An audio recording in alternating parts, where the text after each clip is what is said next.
Second এক second, এটা কি হলো? কাল পর্যন্ত যারা যন্ত্র মন্তরে স্টেজের উপরে উঠে উঠে বলছিল যে স্টুডেন্টদের ভালো আছে, এই প্রশ্নপত্র লিক হচ্ছে, সরকার কিছু করছে না, আচ্ছা তারাই অ্যান্টি পেপার লিক বিলটাকে পাস হতে দিচ্ছে না। हिपोक्रेसी की भी सीमा होती है। ভাই প্রোটেস্ট শেষ হতে পারেনি, দুদিনের মধ্যে অপোজিশন তার আসল রূপ দেখিয়ে দিয়েছে। এখন তোমরা বলবে বিল পাস হবে তো অপোজিশনের প্রবলেম কোথায়?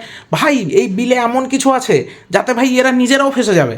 এই বিলে এটা আছে, কোশ্চেন পেপার লিক করাতে কেউ যদি ধরা পড়ে, ঠিক আছে, 10 কোটি টাকা ফাইন আর 10 বছরের জেল হবে তার। আর সেকেন্ড, অভিযুক্তকে ফাস্ট ট্র্যাক কোর্টে নিয়ে যাওয়া হবে আর 3 মাসের মধ্যে শুনানি হয়ে যাবে। আরেকটা জিনিস আছে যেটার কারণে সব থেকে বেশি ফাটছে অপোজিশনের, সেটা হচ্ছে এই বিল পাস হওয়ার পরে সেন্ট্রাল চাইলে সিবিআই ইনকোয়ারি করাতে পারে, সে যে কোনো স্টেটেই কোশ্চেন পেপার লিক হোক না কেন। আগে কি হতো, কোনো স্টেটে কোশ্চেন পেপার লিক হলে সেই স্টেটের পুলিশ সেটাকে নিয়ে ইনভেস্টিগেশন করতো, যদি কোর্ট পারমিশন দিত তবেই সিবিআই ইনকোয়ারি হতো। কিন্তু এখন এই বিল পাস হয়ে গেলে ডিরেক্ট সিবিআই ইনকোয়ারি করতে পারবে সেন্ট্রাল। এর মানে হলো ইন রিসেন্ট যে পাঞ্জাবে কোশ্চেন পেপার লিক হয়েছে বা এর আগে যে কোশ্চেন পেপার লিক হয়েছিল, সেই যে কেসগুলো এখনো চলছে, সেইগুলোতে এই বিল পাস হয়ে গেলে গভর্নমেন্ট সিবিআই ইনকোয়ারি করাতে পারে। এবার দেখো, এবার প্রবলেম যেসব মানুষরা বা যারা এই কোশ্চেন পেপারগুলো লিক করে তারা কিন্তু ছোটখাটো কেউ না, তাদের কারো না কারোর সাথে পলিটিক্যাল কোনো কানেকশন আছে বা কারো না কারোর সাথে কোনো নেতা মন্ত্রীর কানেকশন আছে, এরকম থাকতেই পারে, ঠিক আছে। এবার যদি ভাই সেই লোক ধরা পড়ে তাহলে ভাই সেই স্টেটের নেতা মন্ত্রী এক্সপোজ হয়ে যাবে। আর এই সব কারণে